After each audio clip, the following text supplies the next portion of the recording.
आज मैं आपको जीवन में दुख क्यों होता है और दुख का कारण क्या है, मनुष्य स्वस्थ नहीं रह पाता है, इसका वजह क्या है, मैं इन तमाम चीजों की जानकारी अपने लफ्जे के द्वारा देना चाहता हूं। जो मेरा थिंकिंग है, जो मेरा विचार है, वो आप सबों के बीच रखना चाह रहा हूं और यह वीडियो अंत तक देखने की कोशिश कीजिएगा। हो सकता है इन विचारों से आपके दिलो दिमाग में नई ऊर्जा पैदा हो और नई क्रांति की लहर आपको दिलो दिमाग में दौड़ जाए, ये मेरा उद्देश्य है। और वास्तविक जीवन क्या होता है, काल्पनिक जीवन क्या होता है, काल्पनिकता में रहने वाले इंसान को कितनी बड़ी चुनौतियों से लड़ना पड़ता है, कितनी कठिनाइयों से गुजरना पड़ता है, इन तमाम चीजों की जानकारी मैं आपको अपने विचारों के माध्यम से देना चाह रहा हूं। देखिए,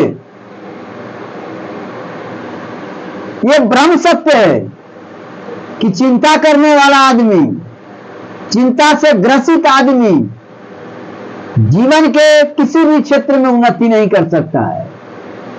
चिंता ही सब दुखों का कारण है। जो इंसान चिंता रहित होता है, चिंता रूपी रोग से रोगग्रस्त इंसान उस लकवे के समान होता है जो किसी भी दूरी को तय नहीं कर सकता है, अपने वांछित इच्छित फल को प्राप्त जीवन में नहीं कर सकता है। किसी ने सत्य ही कहा है कि सदैव चिंता में डूबा व्यक्ति निराशा के गर्त में चला जाता है और फिर वह किसी काम का नहीं रहता है। सफलता की सबसे बड़ी बाधा चिंता और निराशा ही है। समझ गए ना? तो जीवन में हमेशा आशावादी बनना चाहिए और आशा को कभी नहीं छोड़ना चाहिए। जिसमें आशा नहीं है वो मरा हुआ लाश के समान होता है। जिसमें कोई उद्देश्य नहीं हो उसको जीने का कोई अधिकार भी नहीं होता है। इसीलिए निराशा से आप कोसों दूर रहिए। निराशा के कारण, नकारात्मक विचार के कारण हमारे शरीर पर जो दुख होता है, जो प्रभाव पड़ता है, जो इफेक्ट डालता है, निराशा जो है वो हमारे शरीर पर इतना बड़ा प्रभाव डालता है, इतना बड़ा प्रभाव डालता है, इतना बड़ा वो वायरस है कि आपको मानसिक रूप से अपंगु कर देगा, अपाहिज कर देगा। जो ही आप में अपाहिज की स्थिति आ जाएगी तो आप में नकारात्मक विचार स्वयं जन्म लेना शुरू हो जाएगा। जो ही नकारात्मक विचार जन्म लेना शुरू हुआ, आपके ऊपर तरह तरह की व्याधियां उत्पन्न होगा, आपके शरीर से तरह तरह के बाधाओं का सामना करना पड़ेगा, आप रोग ग्रसित हो जाएंगे। और वैसे ही इंसान को शुगर पेशेंट से गुजरना पड़ता है, गठिया के शिकार बनना चाहता है, डिप्रेशन का शिकार हो जाता है, अंततोगत्वा उसका जीवन नारकीय बन जाता है। इसीलिए आप नकारात्मक विचारों से कोसों दूर रहने की कोशिश कीजिए। और नकारात्मक विचार हमें दिलो दिमाग से तभी जाएगा जब हम योग और साधना में संलिप्त हो जाएंगे। जो भी हम योग और आराधना में संलिप्त हो जाते हैं, मेडिटेशन की ओर रिटर्न हो जाते हैं, अध्यात्म की ओर रिटर्न हो जाते हैं, तो हमारी आत्मा में जितने भी गलत विकार छुपा हुआ है वो हमारे पोर से एक एक पोर से निकलना शुरू हो जाता है। और जो भी नकारात्मक विचार आपको दिलो दिमाग से निकल गया आप क्योर हो जाएंगे, आपका बॉडी क्योर हो जाएगा और इस संसार के महान सर्वोत्तम फल आपके सामने इधर उधर दिखाई देना शुरू हो जाएगा। आप हर फल का अधिकारी बन जाएंगे। इसलिए जीवन में नकारात्मक विचारों को कभी भी नहीं लपकने देना चाहिए। आशावादी मनुष्य का ही जीवन सार्थक होता है। जो मनुष्य आशावादी होता है उसका जीवन सार्थक होता है।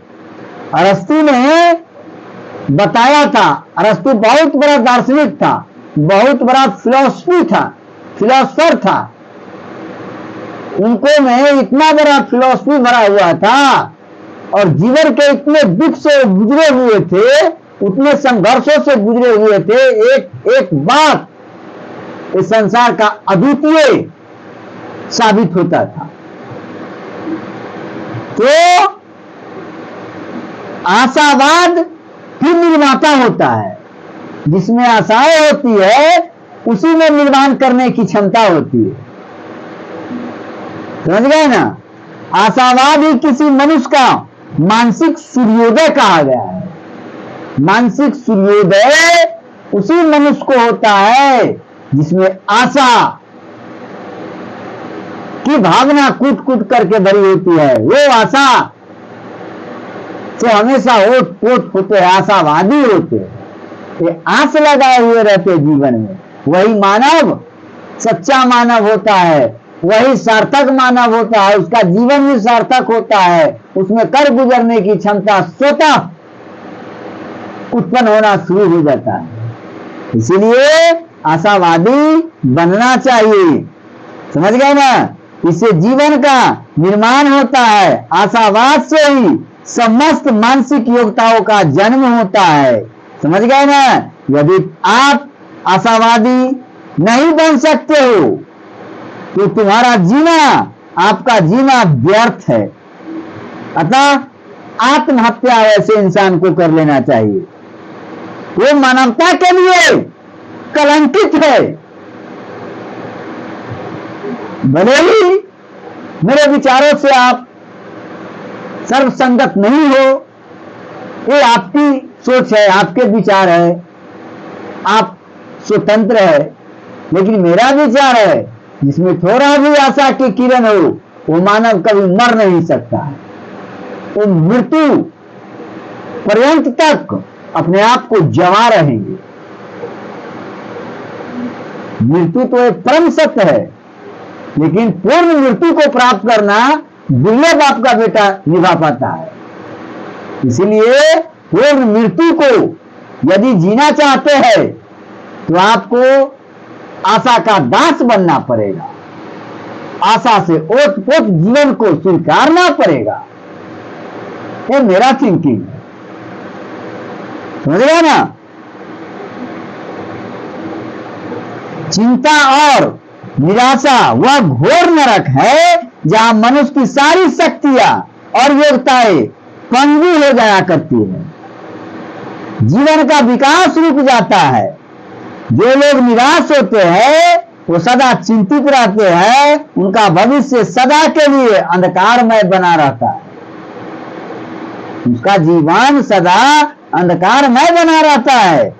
ऐसे लोग जीवन के किसी क्षेत्र में सफलता प्राप्त नहीं कर सकता, और जब उनका स्वागत कदम दर कदम असफलताएं करती है तो उसका सुख में जीवन कहां आ पाएगा। वो हमेशा दुख के गर्त में डुबकी लगाने के काबिल बन जाएगा। इसलिए मनुष्य को आशावादी होना चाहिए। चिंता के समान जो चीता है, चीता के समान चिंता मनुष्य को जला करके राख कर देती है, अंदर ही अंदर खोखला कर देती है। और निराशा साक्षात मृत्यु है। निराशा जो है वो साक्षात मृत्यु है। महान विचारक गेटे ने लिखा है, महान विचारक ग्रेटे ने लिखा है बेटे क्या लिखा है जानते हैं? अरे मानव, ओ मनुष्य, तुम इस संसार के सर्वश्रेष्ठ प्राणी हो, तुम ईश्वर का अंश हो। संसार में तेरा जन्म कीड़े मकोड़े की तरह रेंगने के लिए नहीं हुआ है। इस संसार में तेरा जन्म कीड़े मकोड़े की तरह रेंगने के लिए नहीं हुआ है। तेरा जन्म गरीबी के नरक में सड़ने के लिए नहीं हुआ है। तुम्हारा जो जन्म हुआ है वो गरीबी के नरक में सड़ने के लिए नहीं हुआ है, बल्कि तेरा जन्म महान कार्य करने के लिए हुआ है। तुम ईश्वर का सर्वश्रेष्ठ संतान है। तेरे लिए कुछ भी आप प्राप्त नहीं है। संसार का कोई भी धन, कोई भी सौंदर्य, कोई भी सुख तथा कोई भी यश के लिए आप प्राप्य नहीं है। कोई भी वस्तु तेरे लिए अलभ्य नहीं है। तू अपनी दुनिया का राजा है, तुम इस संसार का राजा है और तुम सर्वश्रेष्ठ है। राजा के योग्य तुम सर्वश्रेष्ठ हो। तुम अपने आप को पहचानो। तुम सभी रत्न भंडारों पर तेरा जन्मसिद्ध अधिकार है, मगर पहले अपने आप को पहचानो। अपने ऊर्जा को पहचानो, अपनी क्षमता को पहचानो, अपनी सोच के दायरे को थोड़ा लंबी चौड़ी कर लो। नगरिया को संसार के ग्लोबल से जोड़ लो, उस स्तर को बना लो। क्यों चिंता में तुम डूबे हुए हो? व्यर्थ की चिंता में तुम क्यों डूबे हुए हो? और अपने जीवन का जो उद्देश्य है उस उद्देश्य से तुम क्यों भटक रहे हो? जिंदगी का मकसद इंसान की खिदमत करना बना, तब तेरे जीवन का ढांचा स्वयं बदल जाएगा। तुम्हारा जीवन का जो ढांचा है वो स्वयं बदल जाएगा जब तुम्हारा सोच आदर्श होगा, सोचने का नजरिया बदल जाएगा। हैं? तेरे अपने विचारों का घेरा ही तुझे गरीबी की सीमा से आगे नहीं बढ़ने देता है। तुम्हारा सोच, तुम्हारा विचार, तुम्हारा कर्म ही गरीबी की सीमा से ऊपर उठने नहीं देता है। इसीलिए उन चापलूसों विचारों और नकारात्मक विचारों से ऊपर उठो। तुम अपने आप में इतनी बड़ी ऊर्जा की शक्ति का भंडार हो जो स्वयं को नहीं पहचान रहे हो। तुम उस प्रकृति रूपी ऊर्जा को पहचानने की कोशिश करो। तुम्हारे सुख अनंत इच्छाओं का भरा पड़ा है, लेकिन एक भी इच्छा को तुम पूर्ति नहीं कर पा रहे हो, क्योंकि तुम गरीबी की सीमा से आगे सोचने के लिए तैयार ही नहीं हो रहे हो। इसलिए तैयार हो जाओ, खुद को पहचान करो। समझ गए ना? मोह, निंद्रा, काम, वासना और मानसिक संकीर्णता से ऊपर उठो। स्वार्थ भावना है जो तुमको गर्त में ले जा रहा है, नरक की ओर ले जा रहा है, जो तेरे अपने जीवन में परिवर्तन नहीं करने दे रहा है। समझ गए ना? हृदय को विशाल बनाकर तू जो ही ये बंधन तोड़ देगा, काम, वासना, मोह, माया से ऊपर उठ जाओगे, तेरी तेरे पैरों के नीचे लक्ष्मी विराजमान हो जाएगी। लक्ष्मी तेरे पैरों को चूमना शुरू कर देगी ना? जरूर करेगी, क्योंकि तुम्हारा सोच ही बदल चुका है। समझ गए ना? वासिया लेना, रेंगना, किसी को शिकायत करना, गिड़गिड़ाना, माफी मांगना, है? ये सब तुमको गौरव पूर्ण और शौर्य को गिराने का काम करता है। तुम्हारा जो गौरवपूर्ण पहचान है, दृढ़ता है, स्थिरता है, और खड़ा होने की क्षमता है, उस अधिकार को समझो और संसार से अपना हक मांग और उसे प्राप्त करने का बीड़ा उठा लो। समझ गए ना?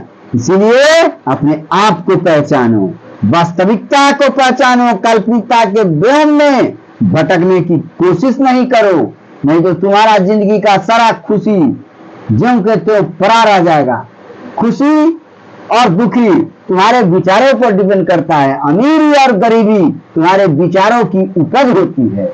इसलिए उस उपज को तुम कैसे संसार के दृष्टि पटल पर रखोगे, ये तुम्हारा ही देन है। इसलिए वास्तविकता से कभी भी जीवन में नहीं मुकरना चाहिए।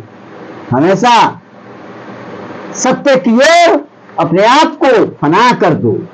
जीवन का सत्य क्या है उसको पहचानो, जिंदगी के सब सुख तुम्हारे सामने प्रस्तुत हो जाएंगे। समझ गए ना?